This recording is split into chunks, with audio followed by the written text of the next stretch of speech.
تو میری درخواست ہے کہ اگر آپ اسلام ان بھائیوں سے جو مزار جاتے ہیں مسلمان بھائیوں، مزار پہ جانا بالکل غلط ہے. محمد صلی اللہ علیہ وسلم نے کہا کہ آپ قبر پہ جاؤ. اگر آپ قبر پہ جائیں گے تو آپ کو یہ احساس ہوگا کہ آپ کبھی نہ کبھی مرنے والے تھے، تو اللہ پہ اور یقین کریں گے، آخرت پہ یقین ہوگا. تو قبر پہ جا کے ان کے لیے دعا کرنا صحیح ہے. جو آدمی مر چکا ہے ان کے لیے دعا کرو، ان کو دعا نہیں کر سکتے. You can pray for them not to them. مطلب ان کے لیے دعا کر سکتے، ان کو دعا نہیں کر سکتے. آپ سمجھ رہے؟ وہ بیچارہ شخص مر گیا ہے، اچھا شخص تھا، اس کے لیے دعا کر سکتے اللہ اسے جنت فردوس دے، انہیں نعمت دے، انہیں معاف کرے، وہ تک ٹھیک ہے. لیکن جا کے یہ بولے کہ میرے ایگزامینیشن میں میرے نمبر کم ہے تو بابا نمبر اچھے کر لو، یہ بالکل حرام ہے. شفا قرآن مجید میں کم از کم 25 آیتیں ہیں جس میں لکھا ہے شفا. شفا مطلب سفارش، وسیلہ حرام ہے. 2 آیت میں لکھا ہوا ہے صرف ان کو اجازت ہے جو اللہ تعالیٰ آخرت میں ان کو اجازت دیں گے، وہ محمد صلی اللہ علیہ وسلم آخرت میں.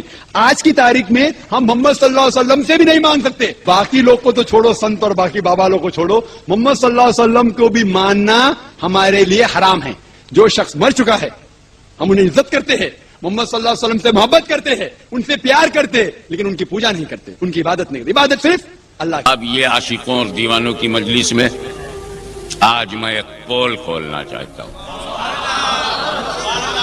اور وہ بھی ایک ایسی مقدس ترین کتاب کا راز کھول رہا ہوں کہ آپ کو کوئی دھونس میں نہ لے پائے، ڈرا کر کے نہ منوائے، سمجھائے نہ ڈرائے.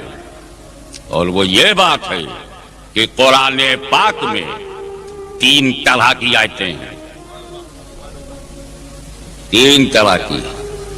ایک تو ایسی ہے کہ ہم ٹرانسلیشن ہی نہیں کر سکتے. جب قرآن کی اس آیت کا تم ترجمہ نہیں کر سکتے تو عقیدہ کیسے بناؤ گے؟ تو قرآن میں کچھ آیتیں ایسی ہیں جن سے عقیدہ ہم بناتے ہی نہیں، اور جن سے نہیں بناتے وہ بھی قرآن میں ہے. یہ لوگ دھوسیا لیتے ہیں نا، قرآن میں ہے، ماننا پڑے گا، قرآن میں، تیرے باپ کو ماننا پڑے گا، قرآن میں ہے. جلا دیتے ہیں ہمیں تو پہلے قرآن ہی کو نہ سمجھ لو. انہیں ہم حروف مقطعات کہتے ہیں، جیسے الف لام میم. اس کا ترجمہ میں نہیں جانتا، اس کا ترجمہ مترجم نہیں جانتے، اس کا ترجمہ محدث اعظم نے نہیں کیا، اس کا ترجمہ پیر کرم شاہ صاحب نے نہیں کیا، اس کا ترجمہ اعلیٰ حضرت عظیم البرکت امام عشق و محبت مجدد دین و ملت انہوں نے بھی نہیں کیا، اس کا ترجمہ میرے والد گرامی نے بھی نہیں کیا، اس کا ترجمہ غزالی جونا راضی وقت نے بھی نہیں کیا، اس کا ترجمہ مفتی عبدالعزیز احمد بدایونی نے بھی نہیں کیا، اس کا ترجمہ کسی عالم نے نہیں کیا، کیونکہ اس کا ترجمہ نہ عالم دین کو پتہ نہ محدثین کو. الف معنی تو ہے، لام کے بھی معنی تو ہے، میم کی بھی میننگ ہے، ہم نہیں جانتے، علماء دین نہیں جانتے، مجتہدین نہیں جانتے، بڑے بڑے فقہائے دین نہیں جانتے. ایک فائنل جملہ بول دوں، اس کا ترجمہ خود جبریل امین نہیں جانتے. اچھا کیا سچویشن رہی ہوگی جب جبریل لے کے چلے ہوں گے الف لام میم ذالک الکتاب لا ریب فیہ، تو ذالکہ سے تو جبریل کی سمجھ میں آ رہا ہے ذالک الکتاب کے بعد، مگر یہ نہیں سمجھنے کہ الف کیا ہے، لام کیا ہے، میم کیا ہے. اے بھیا سید اسیر الدین شاہ صاحب، استاد العلماء سید اسیر الدین شاہ صاحب،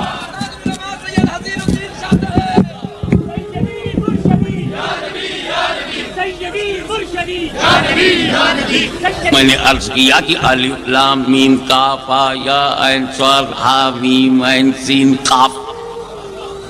کرو ترجمہ تو جانے. تو میں کہتے کہتے یہ بھی کہہ گیا کہ اس کا ترجمہ علماء دین، تو علماء دین خود جبریل امین نہیں جانتے.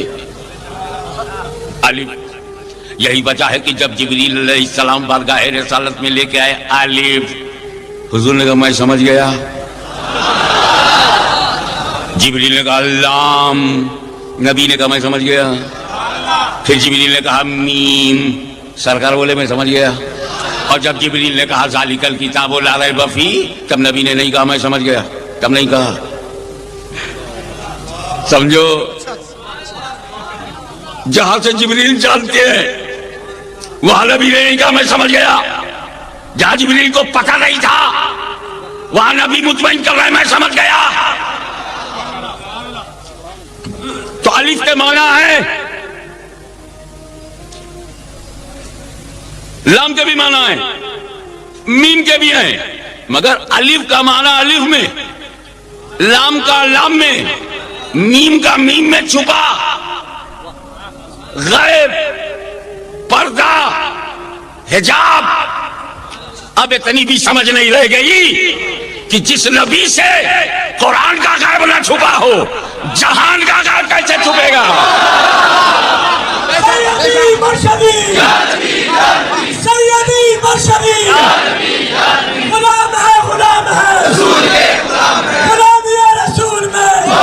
ایک بات اور بہت ضروری تھا کہ قرآن میں کچھ ایسی آیتیں ہوں کہ بڑے سے بڑا مولوی ترجمہ نہ کر سکے اور خود وہ جبریل امین کو بھی پتہ نہ ہو کہ کیا مطلب ہے۔ بہت ضروری تھا کہ قرآن میں کچھ آیتیں ایسی ہوں جس کا معنی مطلب جبریل کو بھی نہ معلوم ہو، تاکہ اللہ کے بندوں کو پتہ چل جائے کہ جبریل کا کام وحی لانا ہے، پڑھانا ان کا کام نہیں، مطلب بتانا ان کا کام نہیں۔ جبریل مبلغ ہیں، جبریل امین مبلغ ہیں، معلم نہیں۔ تو جب میرے نبی نے فرشتوں کے سردار سے نہیں پڑھا تو سہارنپور کے بیکار سے پڑھائے گئے۔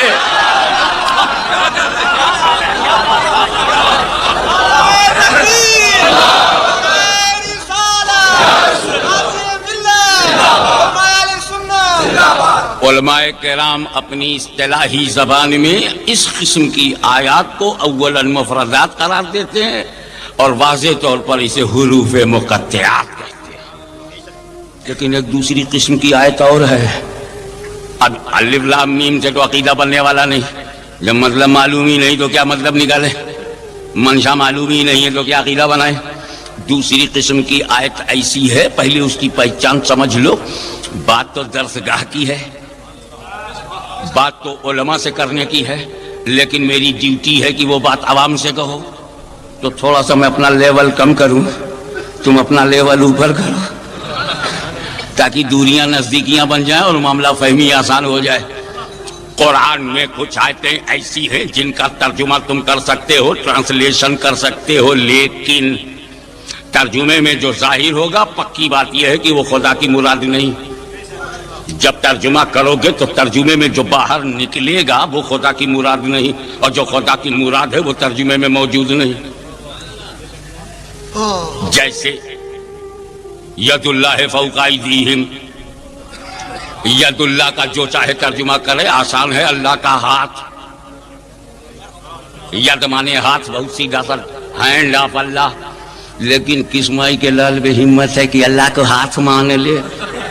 ہاتھ مانے گا تو کندھا ماننا پڑے گا، نہیں تو فٹ کہاں ہوگا؟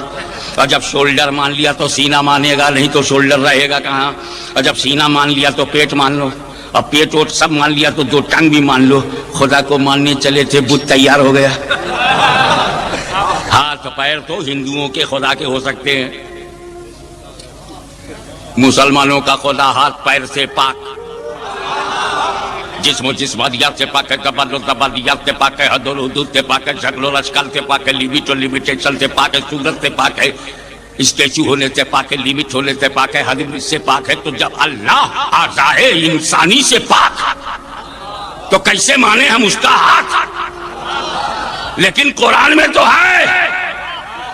اب دھمسیاؤ، اب دھمکاؤ کہ قرآن میں ہے ید،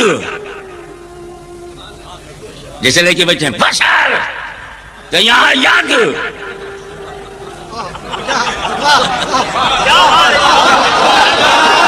قرآن میں ہے بشر تو قرآن میں ہے ید۔ مان اللہ کا ہاتھ، چھوڑ اسلام کا ساتھ۔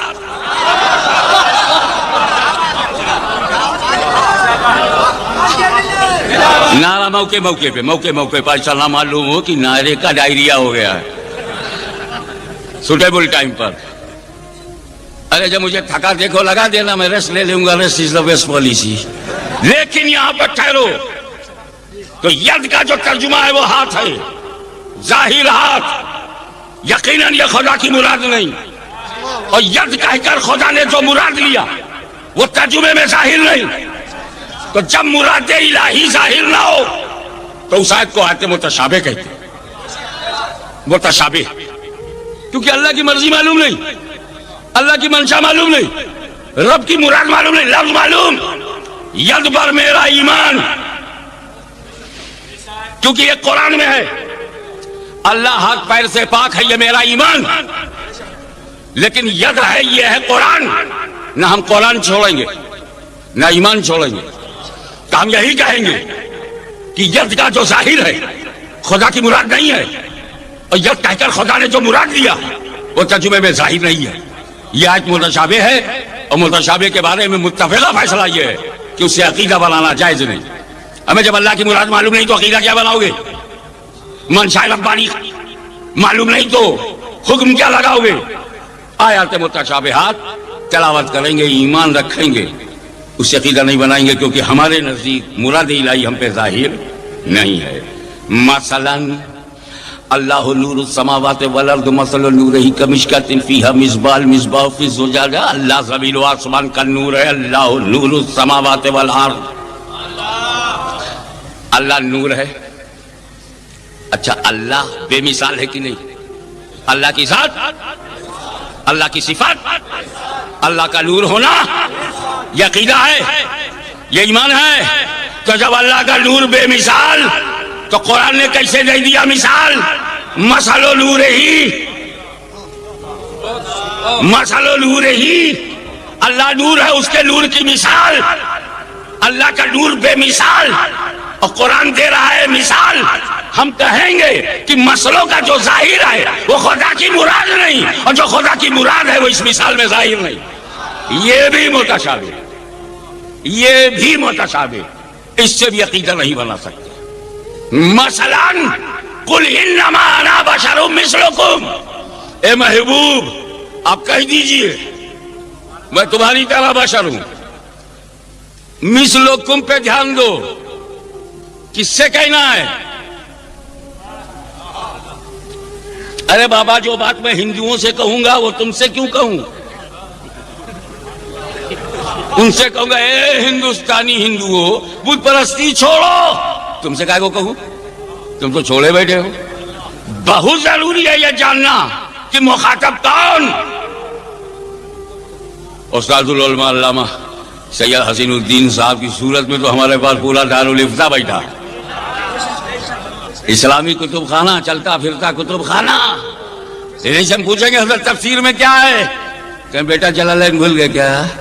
درس نظامیہ بغیر جلالین کے دو جب تک جلال اکٹھا نہ ہو جمال